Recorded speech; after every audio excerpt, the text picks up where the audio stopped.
Godine je 1810. i Srbi su postigli značajnu pobedu kod Varvarina. Situacija sada izgleda mnogo bolje nego posle Čegra, kada se činilo da se srpski ustanik bliži kraju. Baš kao što je ruska pomoć tada spasila Srbe, sada im prete novi izazovi. Sam Napoleon. Krajem septembra 1810. godine Turci su podigli vojsku za poslednji pokušaj da udare na Srbiju preko Drine. Njihova moćna sila brojala je oko 30.000 vojnika, pod komandom Ali Paše Videjića. Cilj Osmanlija bio je da zauzmu Loznicu, stratešku tačku u kojoj su Srbi dugo odolevali. Loznica je bila mesto ranijih bitaka i čvrsto je držala zapad pašaluka. Osmanska vojska prešla je Drinu malim čamcima, zvanim Šajke, i napredovala ka srpskoj teritoriji. Stigli su na polje kod Loznice, podigli kamp i počeli opsadu.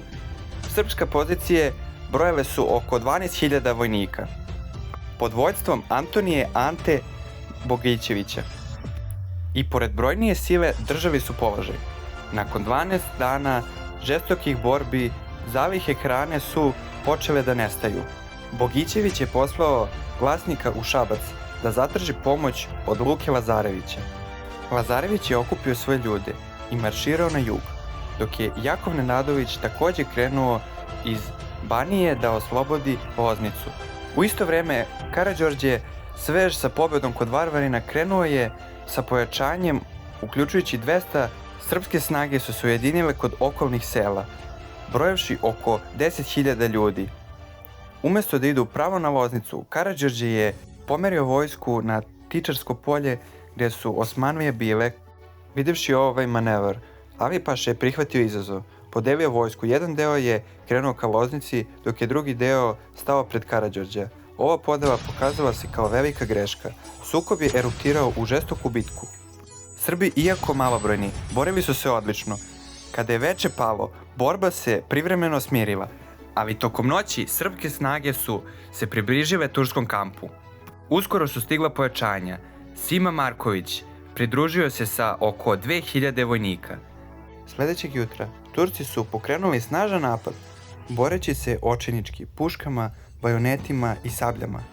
Borba je trajala 8 sati, prsa u prsa, i pored broja turski redovi počeli su da klonu pod srpskim pritiskom. Karađorđe je predvodio juriš konjanika kroz turske linije, dok je Ante Bogićević naredio svojim ljudima da izađu iz formacije. Osmanlije su se slomile i povukle prema Drini, dok su ih Srbi gonili. Prema Drini srpski gubici iznosili su oko 120, a turski skoro 500. Pobjeda kod Loznice proslavljena je kao jedan od velikih trijumfa ustanika, pored Devigrada i Mišara. Nakon pobjede srpsko društvo uživalo je u periodu relativnog mira. Godine 1811. reforme su ojačale mladu državu. Trgovina sa Austrijom je cvetala, a nove administrativne strukture zamenile su stari lokalni sistem nahija. Ipak, političke tenzije su postojale, jer su neke vojvode se protivile Karađorđu i njegovom vođstvu.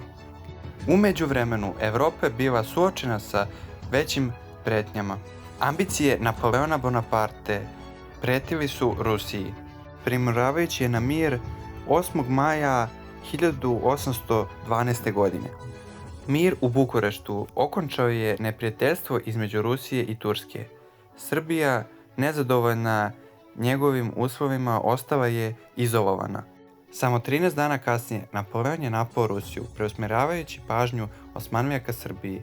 Do kraja jula 1813. godine Osmanlije su skupile ogromnu vojsku od oko 200.000 vojnika i napali su Srbiju iz 3 pravca, iz Vidina, Niša i Bosna. Ahmed Paša komandovao je vojskom iz Vidina od oko 60.000 vojnika. Mehmed Ber Paša predvodio je nišku vojsku takođe od oko 60.000 vojnika, dok su bosanske snage bile pod komandom bosanskog vezira Ali Paše sa oko 100.000 vojnika. Sa druge strane, Srbi, očekujući turski napad, Odlučili su da ih dočekaju u otvorenoj borbi. Karađorđe je prvobitno predlagao gerilsku taktiku, ali je doneta odluka o sukobu na otvorenom. Na severnom frontu Mladen Milovanović sa 18.000 vojnika, na istočnom frontu Hajduk Veljko sa 7.000 ljudi i Sima Marković je vodio vojsku od 7.000 ljudi na zapadu, a Miloš Obrenović 6.500 na jugozapadu. Rezerve su brojeve od oko 1.500 boraca, stacionirani u Topoli pod Karađorđevom komandom, iako je on tada bio ozbiljno bolestan. Ukupno oko 50.000 Srba suočilo se sa turskom vojskom koja je brojala čak oko 200.000. Veljko je podigao rovove, fortifikacije i spremio se da odoli Turcima. Odbrana Negotina bila je posebno žestoka. Veljko je držao položaje i naneo velike gubitke neprijateljima, ali je vremenom snaga odbrane opadala. Poslao je pismo u Beograd moleći za municiju i ostao siguran u pobedu. Na 77. dan opsade Hajduk Veljko je poginuo. Nakon toga Negotin je pao u turske ruke. Srbi su se povukli ka unutrašnjim regionima. Duga turska kolona iz Niša napredovala je Moravom da udari na Srbiju sa juga. Nakon kratkog marša napali su Devigrad. Tamo je Vujica Volićević organizovao odbranu. Zahvaljujući neustrašivoj odbrani srpskih vojnika, Srbi su privremeno zadržali turske napade. U međuvremenu, bosanska vojska prešla je Drinu i zauzela Loznicu.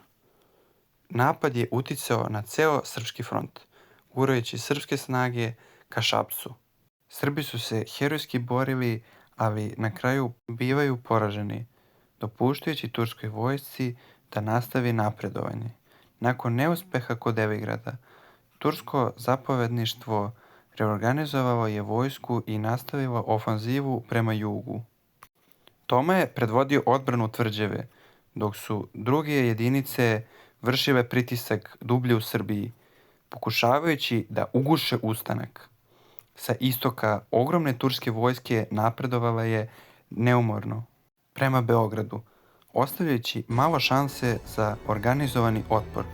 Karađorđe zajedno sa preživelim komandantima i delom stanovništva odlučio je da pređe Dunav i potraži utočište u Austriji. Dana 6. oktobra Beograd je pao, označavajući kolaps prvog srpskog ustanka. Beograd je držao položaj do početka novembra 1815. godine. Branioci su na kraju napustili Srbiju, neki bežeći u Austriju, dok su se drugi vratili kući. U ovoj razornoj turskoj kampanji preko 100.000 Srba je stradalo, a sličan broj postao je izbeglica u Austriji i kod lokalnih vladara. Prvi srpski ustanak nije u potpunosti uspeo da oslobodi Srbiju, ali je pokazao da su osmanske snage ranjive pred organizovanim lokalnim otporom. Pokazao je da iako brojčano slabiji srpski ustanici mogu da efikasno izazovu mnogo veću vojsku. Ustanak je takođe doneo nadu u balkanskim narodima da se osmanskoj vlasti može odupreti. Podstakao je širu svest o nacionalnom identitetu i mogućnosti regionalnog oslobođenja. U godinama koje su sledile, ove ideje su postale temelj za buduće napore da se oslobode Balkan od osmanske vlasti, što će se postepeno odvojiti tokom nastavka decenije. Srpski narod, iako poražen, nije izgubio veru u svoju sposobnost i organizovanu ideju o slobodi i nacionalnoj nezavisnosti. Nastavila je da inspiriše nove generacije boraca i vođa.